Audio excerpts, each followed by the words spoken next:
We welcome you in this session on mental health in 2022, hosted by the HBS Club of Toronto and Harvard Alumni in Mental Health. Delighted to have you folks with us.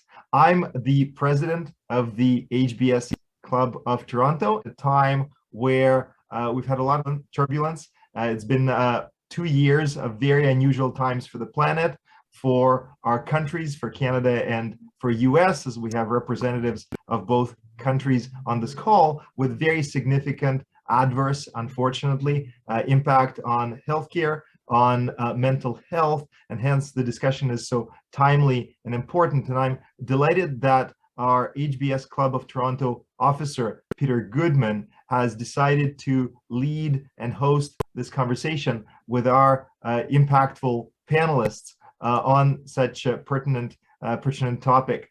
Peter is originally from Dallas, Texas, and after serving in the US Navy, he attended HBS with a class of 2017.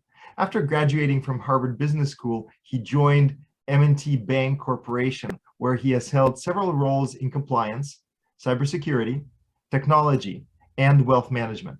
Peter joined the HBS Club of Toronto when he moved to the Great Lakes region and enjoys helping plan events for our club. And we're obviously delighted to have him and to have a collaboration and the great teamwork with him on those. Peter is also heavily involved with the Harvard Veterans Alumni Organization. Peter, great for me to welcome you, and over to you.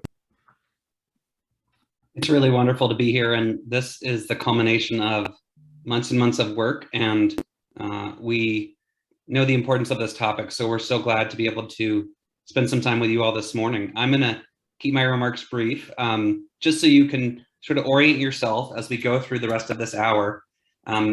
We'll be talking a little bit about misconceptions, patient experience, and structural challenges as it relates to mental health. And we're going to have each of our speakers present their expert perspective on the topic, and we hope that leads into a really robust Q&A for the latter half. We really want this to be collaborative, so however comfortable you feel putting questions in the chat or raising your hand, we really hope that you will engage in the communication and discussion, and we just can't wait to hear what's on your mind. So I'd like to read just a brief bio of these people, because they are have quite incredible backgrounds, and I think it's important we recognize that. So I'll start with Samer. So Samer's vision, Samer runs Layla Care, and Samer's vision at Layla is to create a human-first, tech-powered mental health service built on quality, patient centricity, and innovation. Before Layla, he was vice president focused on healthcare investing and operations at Persistence Capital Partners, and senior manager at Mars Center for Impact Investing. He started his career as an engineer and investment banker. He's led many projects on community-based hypertension prevention, diabetes prevention, corporate wellness, and home health. He's acted as an advisor to the CEO, CFO of the Heart and Stroke Foundation, is a member of the finance committee of the board of the Unity Charity, and he's a graduate of McGill and Harvard. And as we all like to learn a little bit about each other's personal life, he played the bagpipes and a little basketball. So in a future event, we can look forward to that. Dr. Luana Marques, she is an Associate Professor of Psychiatry at Harvard Medical School. She's the founder and director of Community Psychiatry Pride at Massachusetts General Hospital, and former president of the Anxiety and Depression Association of America. She's the author of a book, critically acclaimed, called Almost Anxious: Is My or My Loved One's Worry or Distress a Problem?, which has been lauded for its clear and practical approach to effectively dealing with anxiety. Frequently cited as one of the leading experts in cognitive behavioral therapies, Dr. Luana has been featured in such publications as the New York Times, CNN, Harvard Business Review, and more. She's also a frequent guest on shows like Good Morning America, Face the Nation, CNBC, and podcasts like 10% Happier and How to Be Awesome at Your Job. So we can't wait to hear from her as well. And Jero. So Jero is co-founder and CEO of HICA, a care and navigation platform that helps telemedicine patients connect with clinics that offer the latest mental health treatments, from brain stimulation to psychedelics. Jero has an unconventional path to healthcare. His career began in the entertainment industry in Los Angeles, working for film productions at Disney and Warner Brothers, From there, he started a company developing technology for government lighting applications. After almost 10 years leading product and operations at a small and having a small exit, he sees an opportunity to move back to Boston. He has a close friend who died by suicide after not responding to multiple antidepressants. And he joined Harvard to help explore problems in the mental health care system.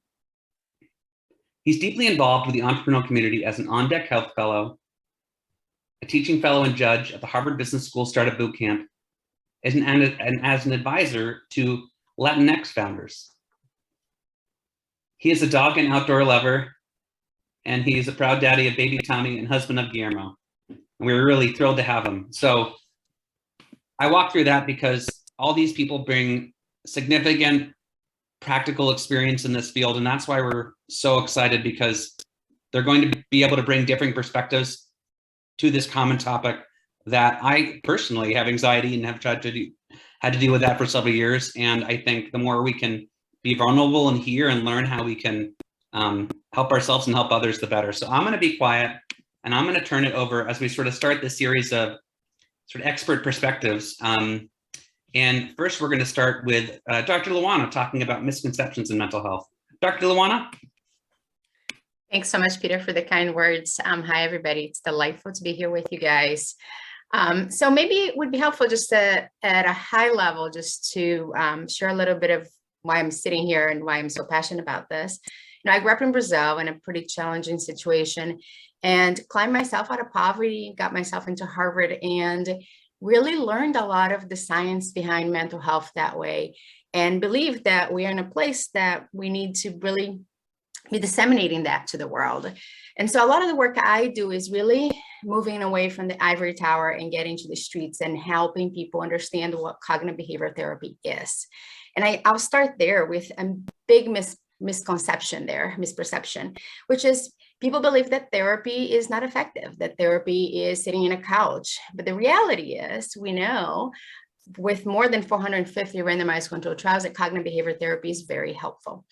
And it's important to know what that actually is, right?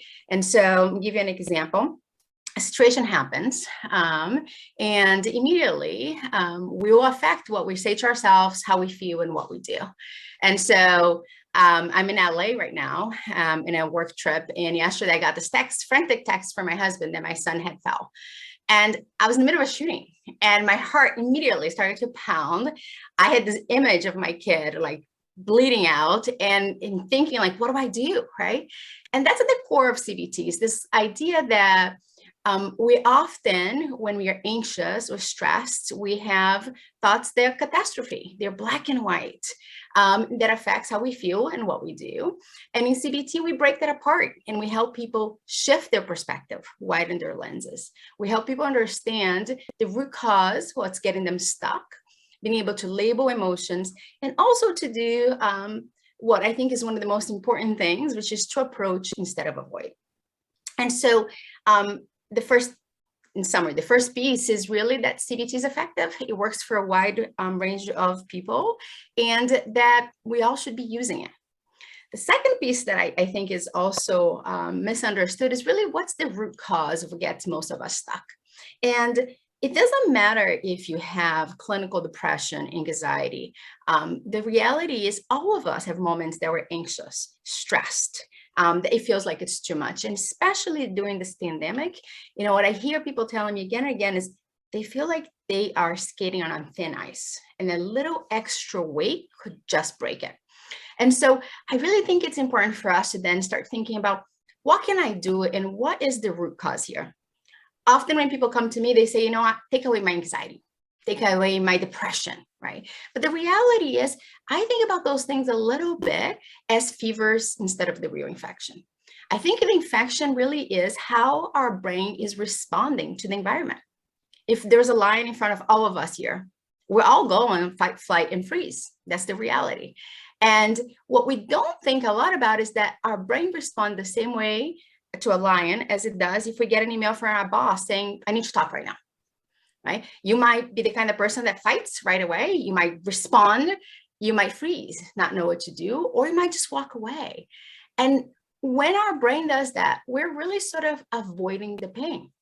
And so I think the important piece is to think about how do we go away from just intervention and thinking about symptoms, but teaching most of us how to approach instead of avoid, how to teach our brain to not have that fight or flight or freeze in a moment of high stress and anxiety.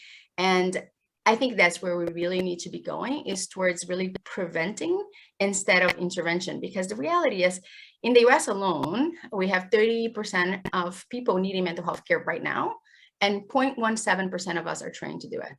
We're never going to have enough mental health professionals. So it's really important for us to sort of think about how do we go from mental health to brain health so that we don't discriminate or really stigmatize against mental health, and think about teaching people how to use their brain in a way that helps them. And I'll pause here because I know everybody has lots of comments, and I'm delighted to talk to you guys in the Q&A. Yeah, thank you. Thank you for sort of helping to ground us in this perspective. I think, Jero, if you could talk a little bit about the patient experience perspective and sort of what you're seeing there. Yes, so let me start by saying thank you for having me. I'm super excited to share this panel with Luana and Samer, and you, Peter, and Boris. Thanks again for having us.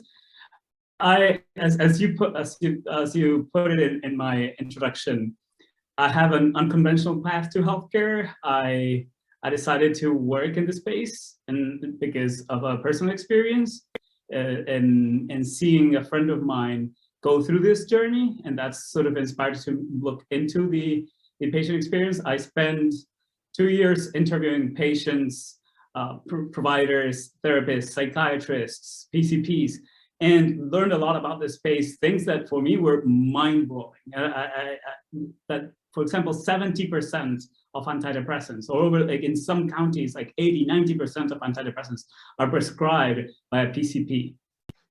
And people immediately go to their PCP if they need help instead of seeing a therapist, learning CBT. So I believe in preventing that, but the reality is that a lot of people might seek CBT, but others might get help from their PCP. Antidepressants don't have the effect that we would like them to have. And many times they don't work. And some of the providers that we're speaking with, the effectiveness of antidepressants is under 15% for under 15% of their patients. So 85% of their patients are not responding to multiple courses of antidepressants. And that's where we come in as HICA. We realize that the patients, and look at the funding and the attention that all these companies that provide coaching, psychotherapy are getting in the last few years. Lyra, Spring, Ginger, Headspace, you name them. They're massive. They got into huge valuations. They're serving millions of patients. And I started speaking with some of them and asking, what do you do when someone is not responding to psychotherapy, is not responding to medication? And they basically say, well, we can't help those patients. So there's not much we can do. So that's when we realized, hey, let's help those patients get to treatments that work. And to give you a little bit of background to my story, we started the company as a medical device. We realized, wait, there are all these technologies that could help people. Why aren't they more widely used? And we realized that there actually were treatments out there that were showing promising results. But the problem was an access problem. Not only they look scary, they're unappealing, they're also offered by practices that are widely fragmented and disconnected from the main system. So we realized that we needed to build the infrastructure to get all these patients that could benefit from these novel treatments and do the hand-holding into these practices. Why? For example, and some of these problems are very easy to solve. These practices sometimes send their patients a 17-page PDF that includes medical information, side effects, consent forms. That's daunting for someone who's like in not the best time of their life. So we realized, okay, let's take all this work that these practices need, the insurance company needs, and let's help someone go through this journey in a less daunting and painstaking experience. I wonder, did I explain that in a way that was clear? I know that we're in a space that's sort of in a niche, but I'm wondering if anyone has any questions, or actually questions on the, or Samer, actually would love to hear your thoughts on Luana, because you're more in the earlier stages of the patient journey. And we come after you. Yeah, why don't we take that and sort of see where that leads in the conversation. Samer, I know you were going to bring a little bit of a perspective around structural challenges. So would you mind sort of addressing Jero's question, and then hopefully that sort of leads into sharing some thoughts you had. Yeah, I think I'll blend it into how I think it's part of what I was kind of planning to talk about, so it flows really nicely. I'll start by kind of taking the macroeconomic view and just thinking about 2 or 3 kind of charts that together are problematic. One is that psychological health is declining. So that's the first reality, right? So, and you can ask why, and there's a lot of explanations, but it's not one thing, it's generational differences, expectations on younger folks, financial pressures, affordability, social media. It's also the pandemic. So that's one. 2, demand for care is going up because, psychological health is declining, and there's a reduction in stigma, so people are actually reaching out for help. Stigma is still a thing, but it's changed a little bit. So then the opposite direction is that supply of care, providers, people who can help, are nowhere at the same pace in how they're growing. So today, a good short list is, a good wait list is like 2 months. Some are like 6. Like try to get like a, into a community DBT program, you're waiting for like a year plus, right? So imagine just that 2 or 3 years from today, and it's really scary. So, so then I think collectively we need to think about how do we do things better. So really the 2 things you can do is kind of like bend that demand curve down. DBTs, sorry about that, I use acronyms sometimes. Unintentionally, it's dialectical behavior therapy, which is a type of therapy that focuses on emotion regulation, in addition to kind of blending or relying on CBT as kind of a basis. Is that, Luana can correct me, I'm not a clinician. No, you're good. That's exactly good enough. Okay, awesome. So, so you got to bend that demand curve down. You got to bend that supply curve up, right? So bend that supply curve up means getting people the right care for them. So we can't say it has to always be CBT. We can't say it has to always be medications. It can't be always DBT. It can't be always psychedelic assisted therapy. Like nobody has a sort of silver bullet, right? And which takes me to like problem space 1. In the last kind of 20 years or so, there's been this obsession with low cost interventions in mental health.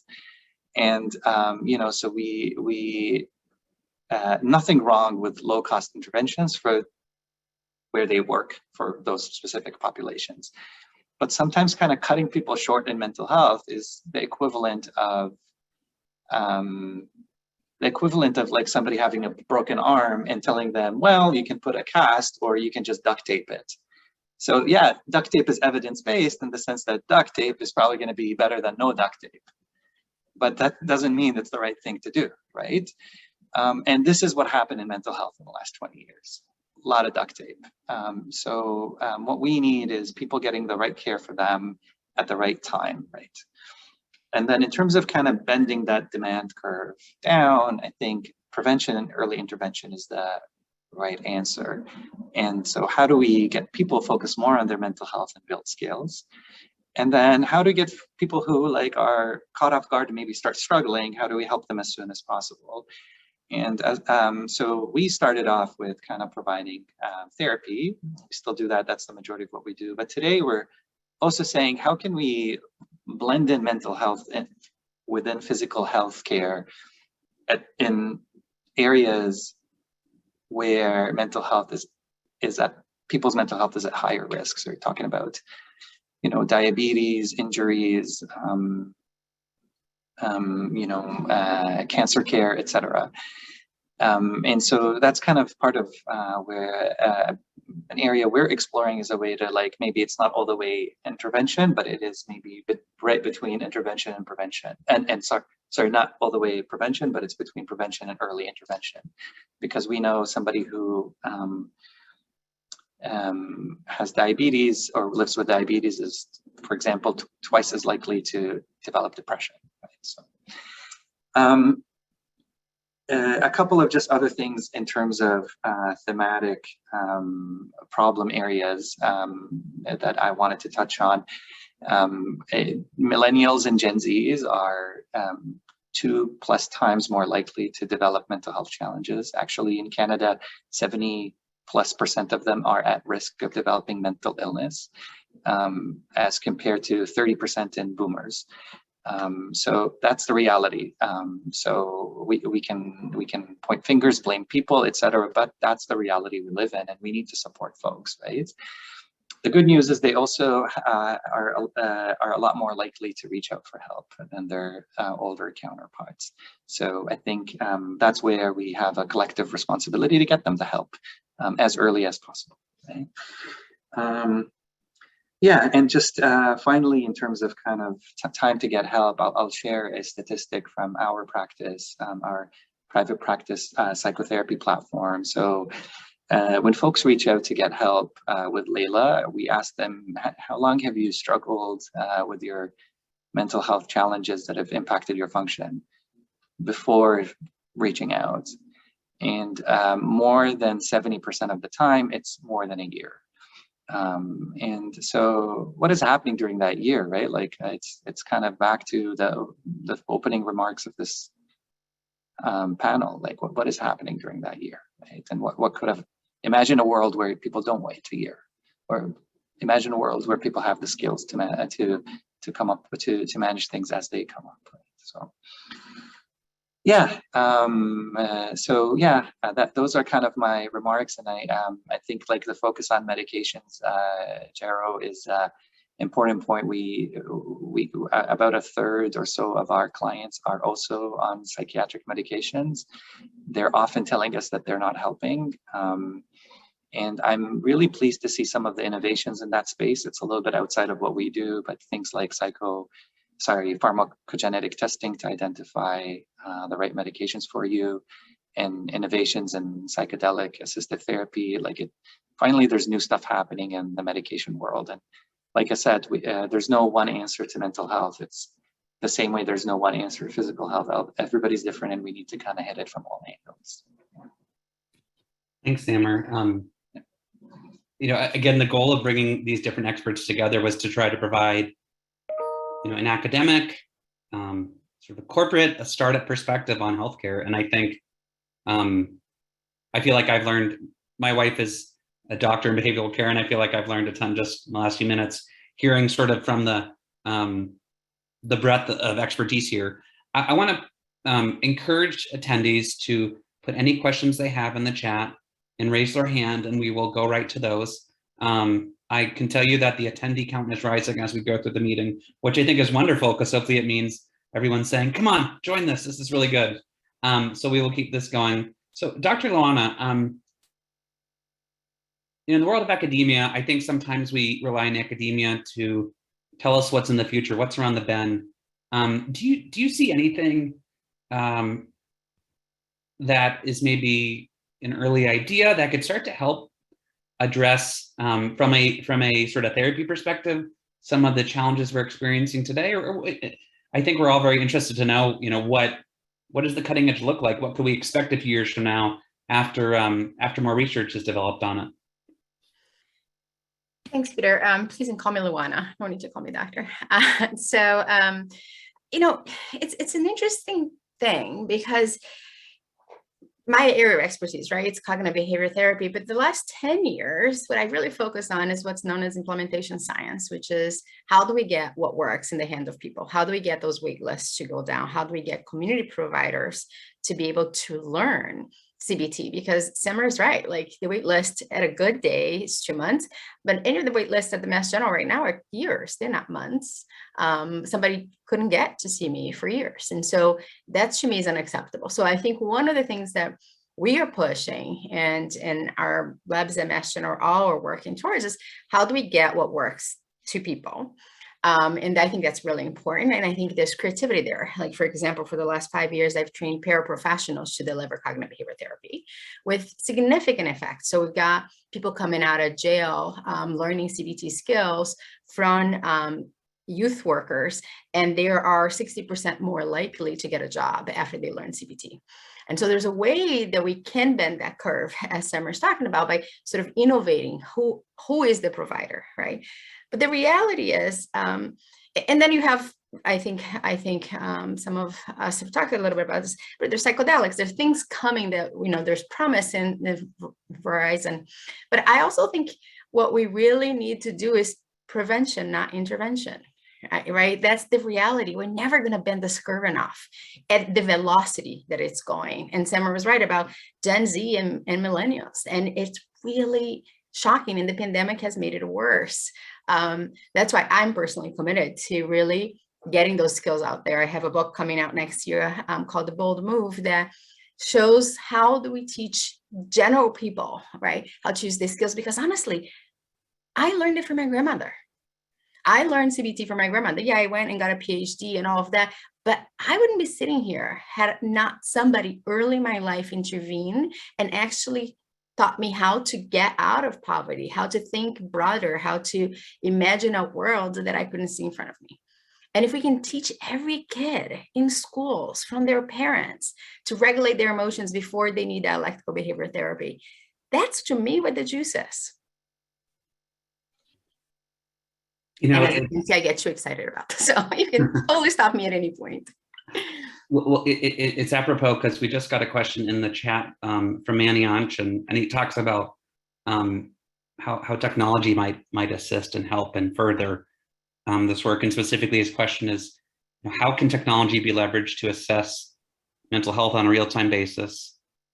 Create maybe a happiness quotient index that can be used proactively for institutions and corporations. And Jero, I might go to you, just someone thinking through the technology piece, and Samra as well. How can technology be leveraged to address some of the systemic issues that you all have brought up? I would say it's a really good question, because it's tied to what Luana is saying. Almost everyone, at least in the US, has a smartphone and access to technology. So some of these interventions, if they're proven to work, if they're digital, they could be in the hands of everyone. The problem is, I think, and I would love to hear everyone else's thoughts, is incentives are not aligned.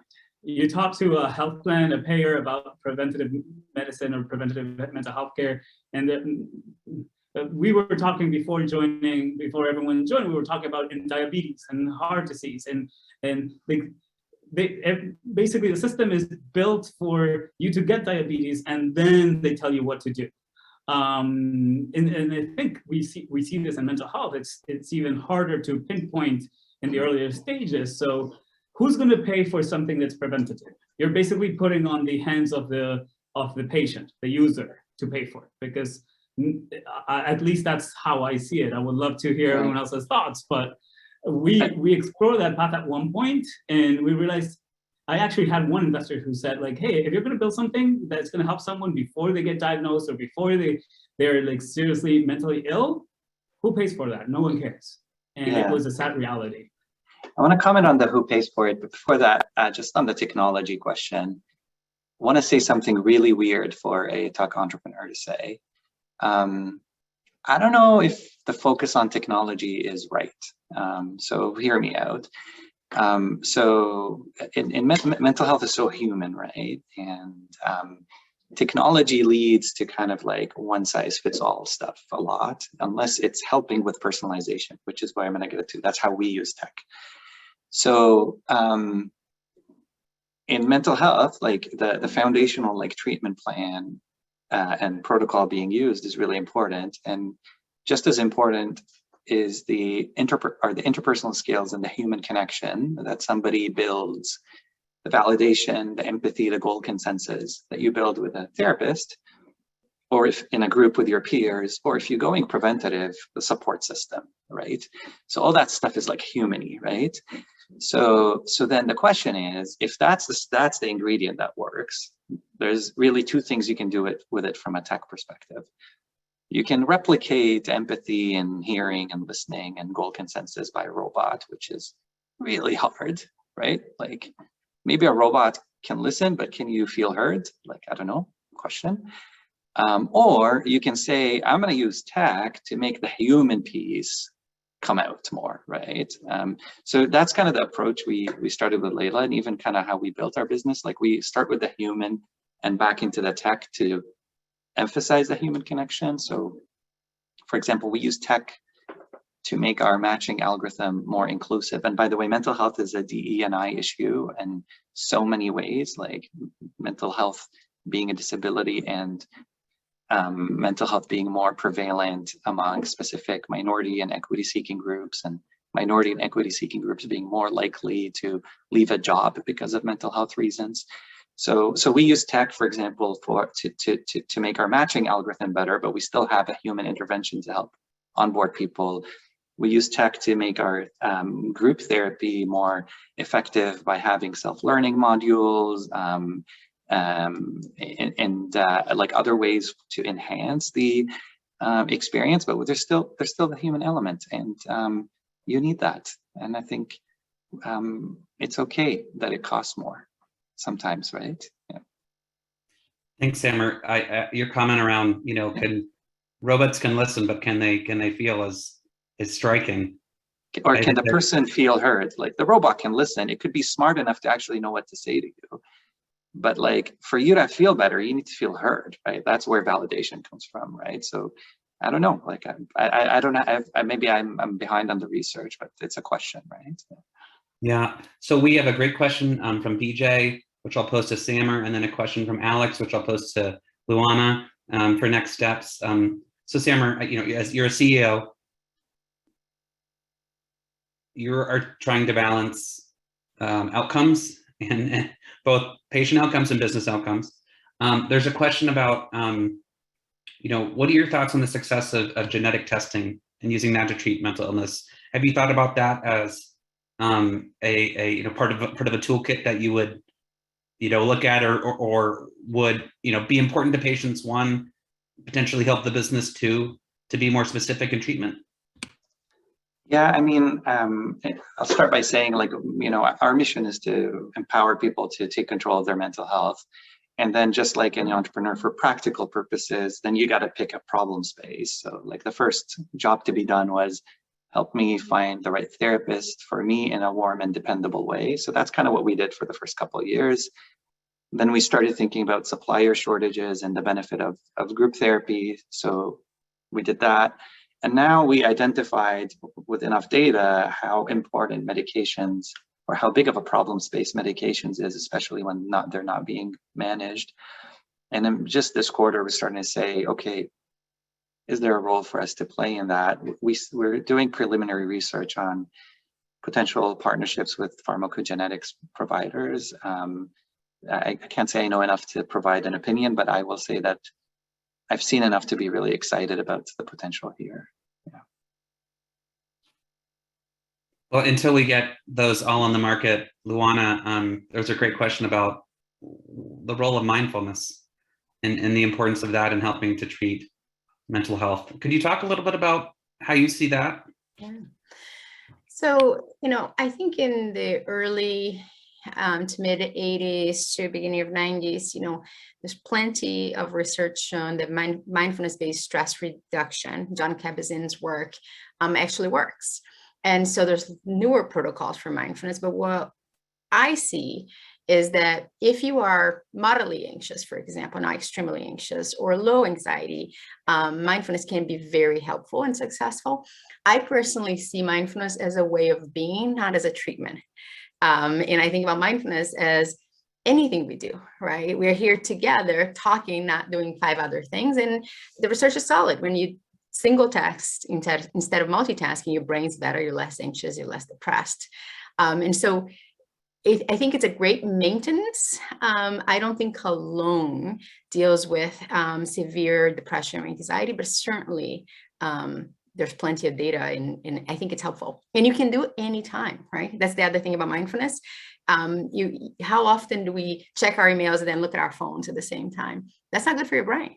It's just not. And so I think focusing on doing one thing at a time can help all of us.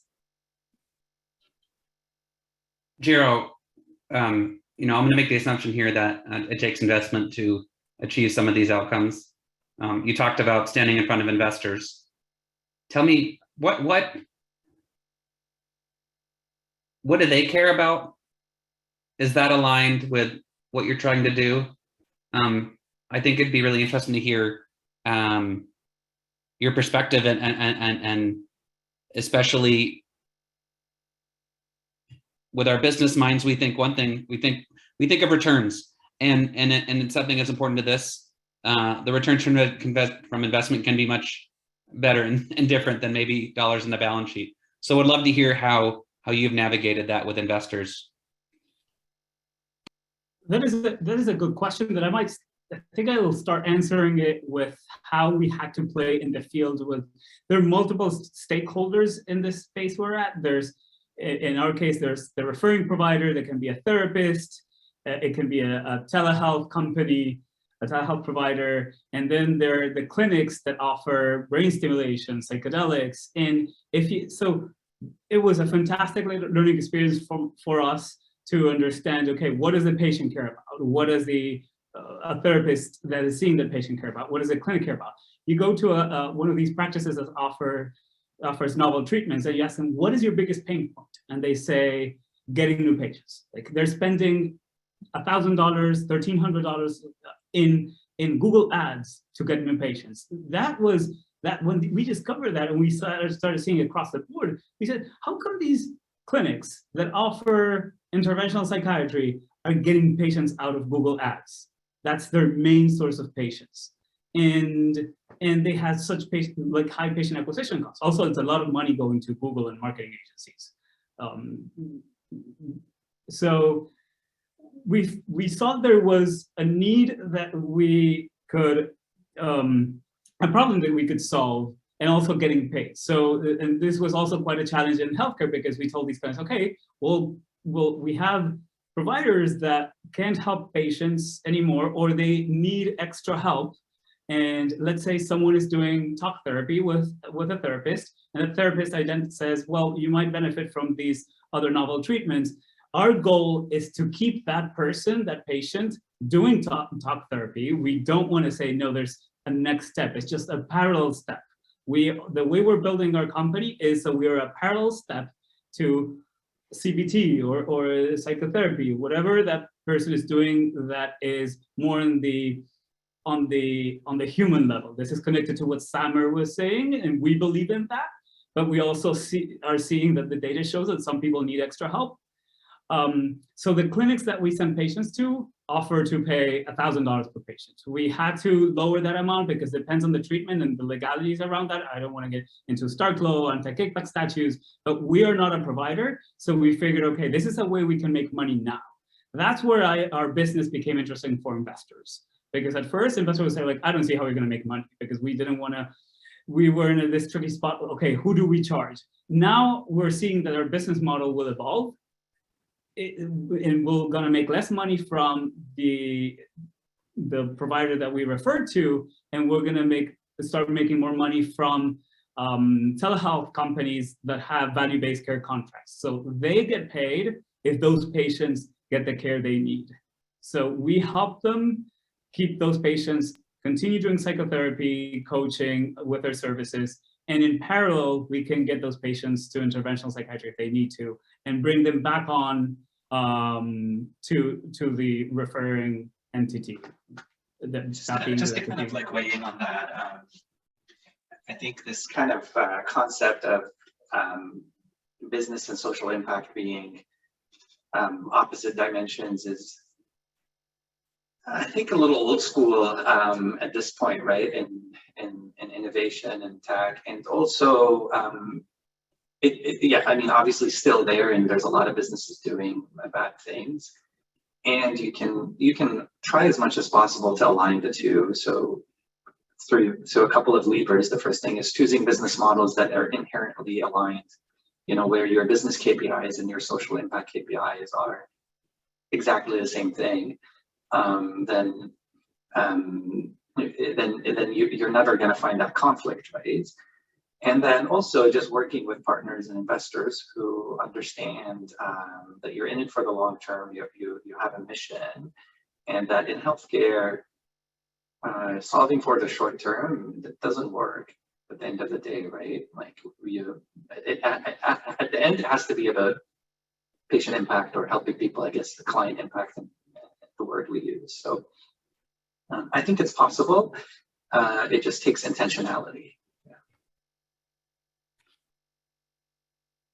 One, Sharad brought up a really good question, because we talked about what we're trying to do for patients. We talked about it taking a little bit of time. And Luana, Sharad's question was,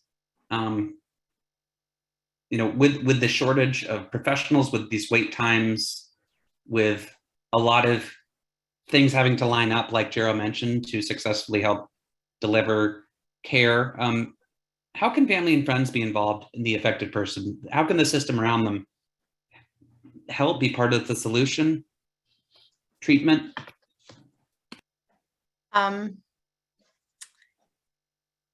It's a tough question, because often somebody's suffering and the system's suffering, right? And it's not just one person. Like we often think about the identified patient, but really we all live in a context.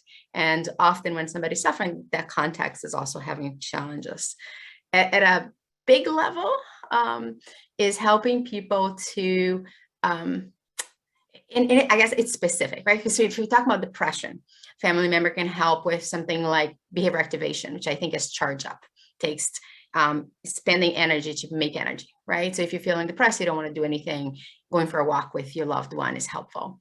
If you're anxious, you are actually usually avoiding, so you need to teach somebody to approach.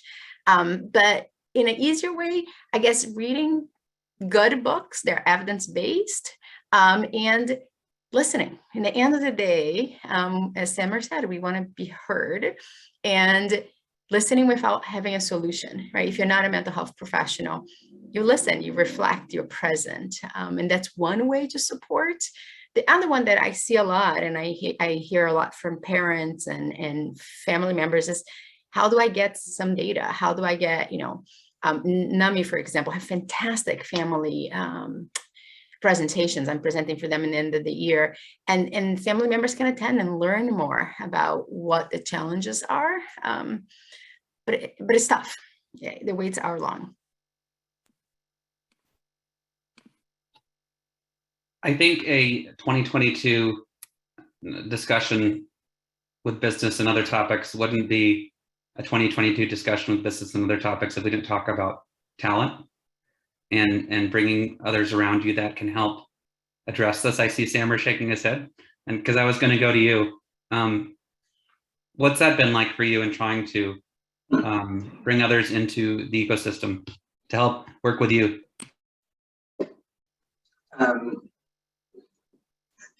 Talent is hard to come by, but good talent, I think that's a fact that we all are working with now. Talent really values a good work environment. And I think maybe just to weave that into the question that Luana just answered, like what are the support system where that could make mental health better, right? And so we think, practically speaking, we spend the majority of our life at work, right? Sleeping or at work. Like if you take the majority of our non-sleeping life is typically working, right? at least during the working years. So then a lot of what happens to us is happening at work. And we've all had like that bad boss who just stressed us out and made us fight with our families. And I might have been that person, probably have been that person for other people too. So this is where maybe psychological safety comes in as a way to have an impact on mental health, but also as a way to recruit talent. So we're a work in progress at Layla. Like I'm personally learning about this a lot. There's an HBS professor, Amy Edmondson. She's my new academic idol. I've been kind of reading her work, and I think there's a lot there. So psychological safety can help managers feel more in control, can help people just be more honest, be themselves. I think it could be a good tool for inclusion in the workspace. And then ultimately a good way to retain talent. You know, there's this kind of divergent view on what resilience is. Is resilience intrinsic, where like I have the skills when something stressful happens, I know how to manage it? Or is resilience extrinsic, where it's like I have the support system, when something hits me, I can go look for it, right? I don't know, for me personally, I guess it's both, right? Kind of the stuff that I would have learned from CBT and my own grandma, Luana, same thing, Palestinian in this case. Actually, her name is Layla, and then extrinsic. So again, like, do I have the information? Do I have a good boss, a good team? Does my partner know where to refer me? My friend know where to, my schoolmate at university knows how to bring up the topic of mental health and refer me to the right place. These kind of like extrinsic or external sources of resilience are really important, and the workplace is a really important place for them to exist. There's a population that I think we touched on, but haven't talked a little bit too much about that I'd like to spend the last few minutes on as it relates to all this. And Jero, I'm going to ask you to weigh in on this. So we think of people that are open to getting treatment and help. We also think about the population that's resistant, that's set in their ways. We're trying to bring them towards some of these resources. How do you think about encouraging people who are resistant to become open to treatment?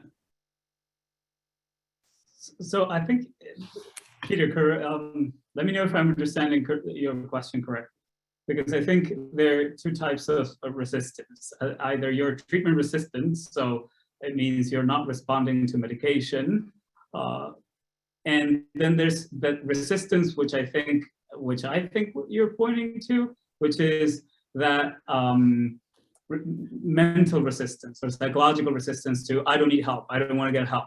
It's that one. It's that one. So I think I want to leave that to Luana or Summer to answer. I'm happy to talk about how desperate for help are the people who are treatment resistant.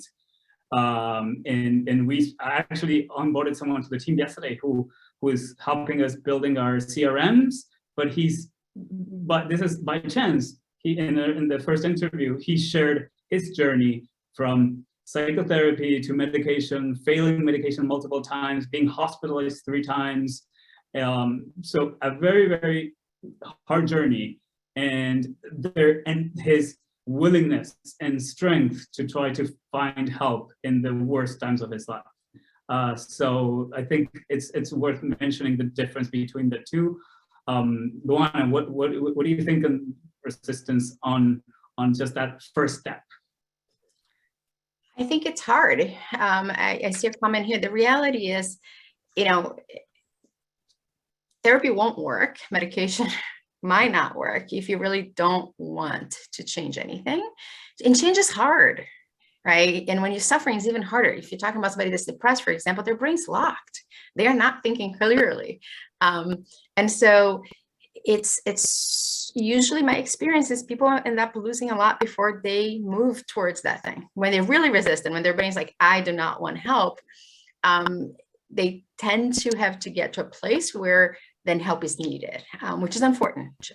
And I agree with you, Jero, that's completely different than the patient that is treatment resistant, tried everything and it just can't get there. The first step is hard, but I don't think we can move that. We have motivational interviewing, for example, that helps people to try to get there. But the reality is it's still tough. If somebody doesn't want help, there isn't much we can do.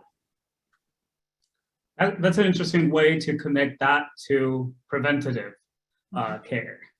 How do you convince someone that preventative care is the way to go if that someone is potentially the one who will be resisting to make that first step when they actually need help?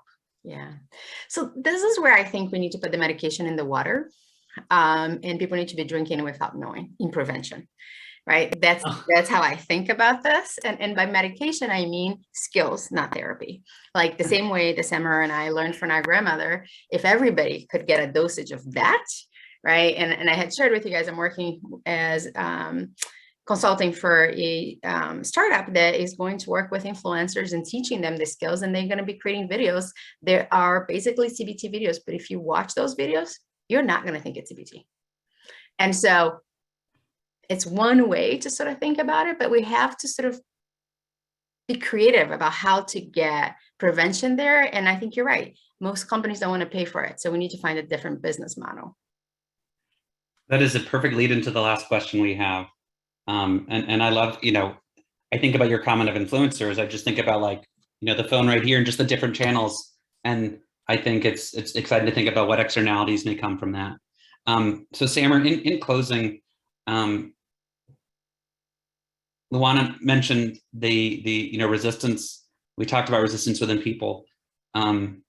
We talked a little bit about resistance within human resources organizations at large companies that could move the needle.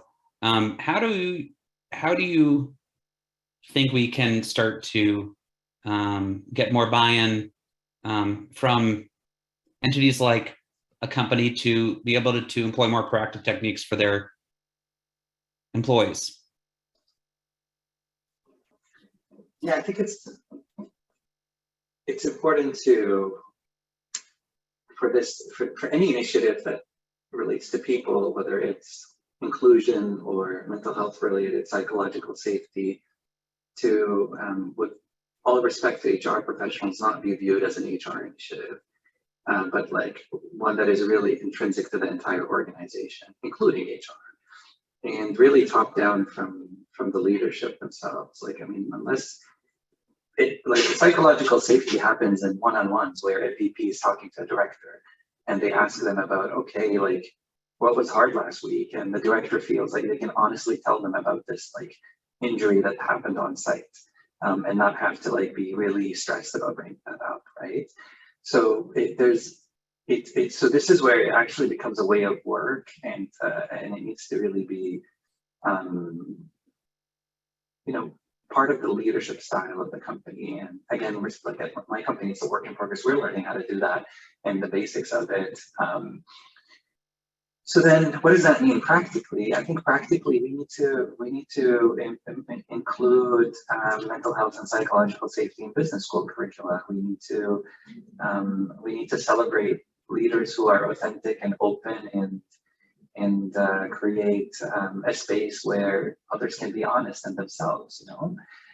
We need to stand against cultures of fear, right? And maybe even be aware of ourselves. How are we sometimes creating fear in our own organizations? As I guess there's folks in this panel from the business world, right? So I think it's complex and it'll take a lot of time, but it's important for it to be leadership driven and not an initiative, but a core value and way of work. Thank you. Thank you so much, Samara. Thank you, Luana. Thank you, Jero. We've arrived at the end of the hour, and I want to be really respectful of our panelists' time and your time dialing in. This was really great, and I appreciate your openness to going along on this journey with us. This could not have been done without Boris. He's been helping a ton in the background, so thank you, Boris. And thank you for partners like Harvard Alumni Mental Health that help spread the word. And as I've shared with some of the attendees, feel free to reach out to us at the Harvard Business School Club of Toronto if you would like to continue this conversation with us or some of the panelists, and we will work on those connections. And again, thank you. I hope everyone has a wonderful afternoon, and we really appreciate you joining. Thanks, everybody. Take care. Thank you very much. Bye. Thanks. Be in touch.